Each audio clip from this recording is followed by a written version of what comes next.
Welcome again to the new my podcast. Happy day for me. Xabi Alonso has been sacked, and I'm super excited. I'm not gonna lie about it. All right. If I compare that to yesterday, I mean it's a big difference. All right. So now, yesterday I needed a therapy. All right. I needed a big session because not just the Real Madrid lost to Barcelona, but in the NFL, my Philadelphia Eagles was also defeated by the 49ers. So think about it. In the span of about 4 hours, right, that was losing to Barcelona and losing to the 49ers because the game ended about 7:45-ish, 8 p.m.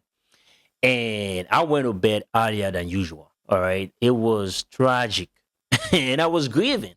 And when you're heavily invested as a sports fan, I mean, these things, they hurt.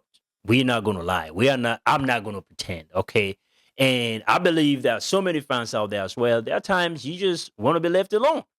You don't even want to engage with people, all right, after things like this. So I guess they knew my podcast as well, just needed time alone. All right. But we're back. We're back. And as usual, please take a seat on the couch. Let me talk about the sacking of Xabi Alonso and why I'm actually happy about it. Now, I stand with the club. That is the best decision. And it came at the right time. Okay. That is because there was no direction. There was no hope. There was nothing, you know, that we should be feeling encouraged about. Like, all right, Xabi Alonso will turn things around. And I have said this in previous episodes, not even one, two, or three. I have been on Xabi Alonso's case for a very long time.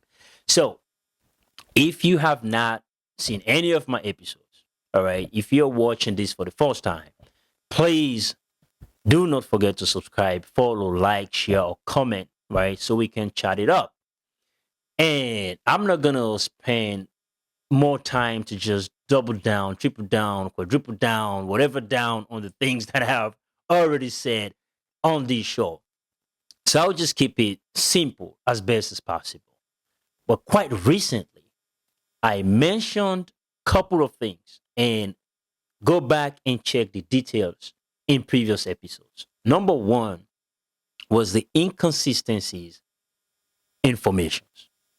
And there was an episode when I think Xabi Alonso was in charge at the time, 22 games in.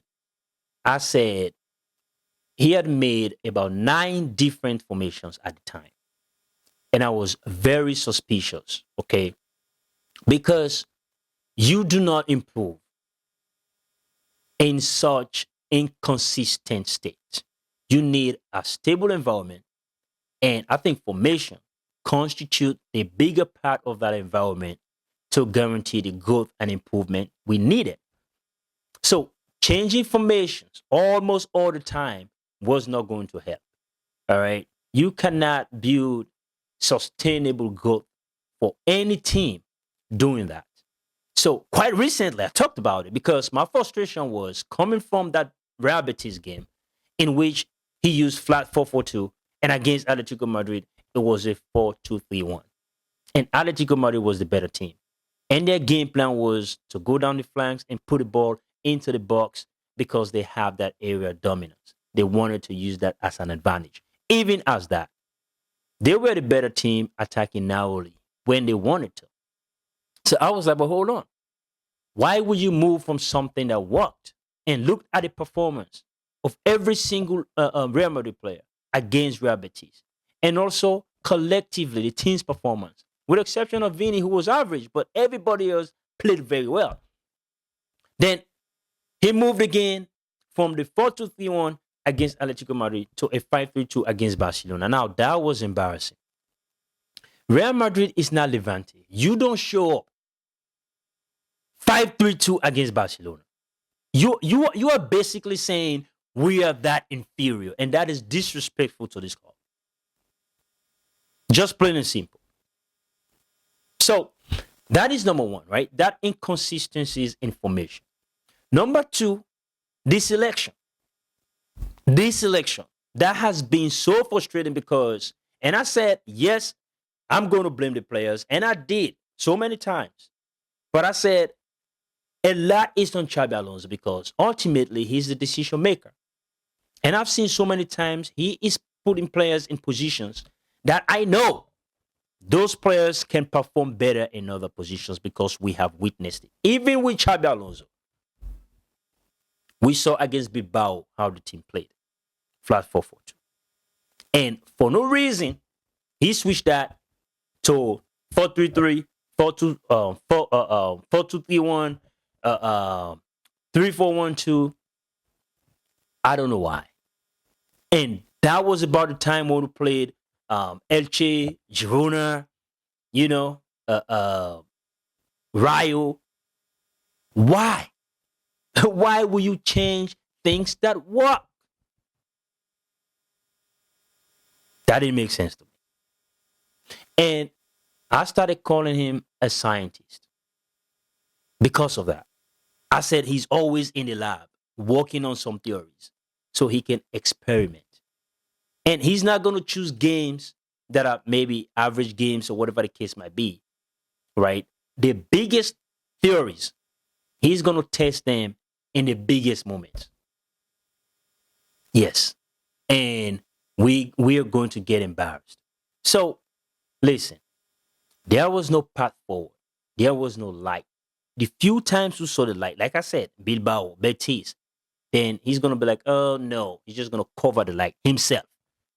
And I've been using the phrase, Xabi Alonso's problem is Xabi Alonso. That is the reason why. So I'm not going to sit here and just detail everything why indeed we needed to move away from Xabi Alonso, because I have said that in so many of my previous episodes. In one of them, I said I was on the phone call with Xabi Alonso, and he said his 2026 resolution were da-da-da-da-da, da-da-da-da-da. Because those were all the problems I identified and said, well, Xabi Alonso was not going to do those things anymore. Like playing Raul Asensio as a right back. If you're a Madridista out there, I think we all know this by now. And you showed up with Raul Asensio as a right back against Barcelona. Or a right center back. But pretty much as a right back. I don't know why he experimented whatever 5-3-2 that was, or 3-5-2 in attack, whatever it is that he wanted to play, or 3-4-3. You know, why are you complicating things unnecessarily in such a match? Putting unnecessary pressure on the players for just no reason. But anyways, Abaloy is in charge now. I don't really have any expectation for Abalor. We're just going to see what happens in terms of, again, making those simple decisions that I expected. Because, again, for Xabi Alonso, I did say, again, even when we win, right, I still do find things that are concerning. The Kylian Mbappe playing as the only striker in that 4-2-3-1. Where when teams sit in that low block and we started struggling, Kylian Mbappe will start to drift to the left. And we know Vini needs space. And I said all this in previous episodes as well. And I said, well, hold on. How can you fix that? Because I'm sitting here and I'm thinking, push Vini to have a strike partner with Kylian Mbappe. Simple. Vini is drifting to the left. Mbappe is drifting to the right, opening up that space for Jude Bellingham. That was why I was always talking about a diamond. So now you are eliminating the problem of Kylian Mbappe drifting to the left and taking the space away from Vini Jr. We saw the goal Vini scored against Barcelona. That was solo, individual brilliance, because he was alone on that left and he needed all that space to do what he did.